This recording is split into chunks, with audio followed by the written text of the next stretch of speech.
Open your browser right now and count how many half-forgotten finance tabs you have collected. Most investors drown in a sea of websites, apps, and dashboards, and end up using almost none of them well. The honest truth is that you only need 5 kinds of tool, one for each job, and they're almost always free. Today, we will build that lean, powerful toolkit together so you can close all the rest. Before we name the 5, here is the simple idea behind them. Each tool answers one clear question, and a good investor knows which tool to reach for and when.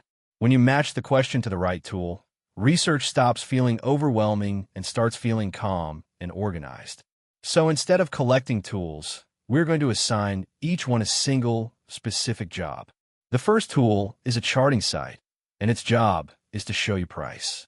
This is where you read the story of a stock over time, draw a trend line, and add the moving averages and indicators we studied earlier in the series. A good charting site is free, fast, and lets you zoom from a single day all the way out to 20 years. You use it to answer one question: where is this price and what has it been doing? Think of the chart as the map of the journey, showing you the terrain before you take a step. The second tool is a fundamentals and screener site, and its job is quality and value. This is where you check whether a company is actually any good, looking at its growth, its profit margins, its debt, and how expensive the stock is. The same kind of site usually includes a screener, which lets you filter thousands of companies down to a short list that meets your rules. You use it to answer a different question. Is this a strong business? And is the price sensible? If the chart is the map, the fundamentals are the engine check before a long drive. The third tool is an economic calendar, and its job is timing. Markets move hard around scheduled events, and this calendar tells you exactly when they are coming.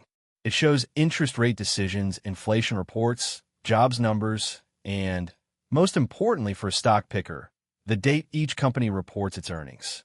You use it to answer the question, what is coming up that could shake things, and when? Knowing the calendar is the difference between being surprised by a storm and simply seeing it on the forecast. The fourth tool is a news source, and its job is context. You want 1 or 2 reliable places for headlines, not 50 screaming ones, so that you understand events rather than panic over them. The skill here is not reading more news.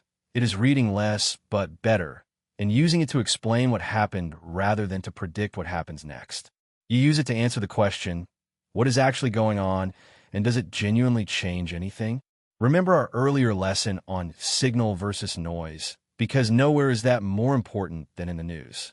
The fifth tool is the official filings source, and its job is truth. Every public company has to publish its real numbers in official reports straight from the company, with no influencer in between. This is the primary source we keep praising, where the annual and quarterly results actually live, unspun, and complete. You use it to answer the most important question of all. What is really true underneath all the opinions? When a headline and a filing disagree, the filing wins every single time. So there is your whole toolkit. A chart for where, fundamentals for whether, a calendar for when, news for what, and filings for what is true. 5 tools, 5 clean questions, and almost nothing else that you actually need. Notice that this kit takes you smoothly from first glance all the way down to the hard, verified facts. That is the entire research process, laid out as 5 free browser tabs. Now a few honest warnings, because tools can quietly hurt you too. More tools is not better. So resist the urge to collect a dozen flashy dashboards you will never truly learn. Pick one site for each job. Learn it deeply, and ignore the constant temptation to chase a shinier one. The free versions of these tools are more than enough for almost everyone, so be slow to pay for features you will rarely use. And be wary of any tool whose real purpose is to sell you signals or nudge you into constant trading, because that serves them, not you. And here's the through line, quiet as ever underneath all the technology. Even a perfect 5-tool toolkit will not, on its own, beat simply owning a broad, low-cost index fund over the years.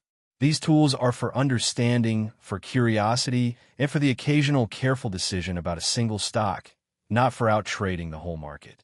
Use them to become a calmer, better-informed owner of businesses, not a frantic button pusher. The smartest investors often use these 5 tools mostly to confirm that doing very little was the right move all along. So go clean up that messy row of tabs today. Keep one chart, one fundamental site, one calendar, one news source, and one filing source, and let go of the rest. 5 clear questions, 5 free tools, and a much calmer mind. I'll see you in the next one. Until then, keep it simple and let your tools serve your plan, not the other way around.